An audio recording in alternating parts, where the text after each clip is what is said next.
এনেছে, আমি তো পাশের বাড়ির টুম্পার জন্য এনেছি। তোমরা তোমার নিজের লোক, তোমাদের জন্য গিফট আনবো কেন?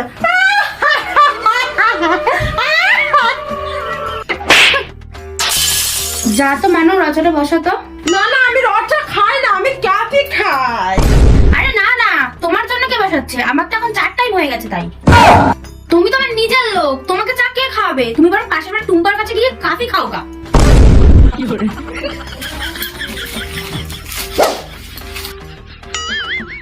bonk.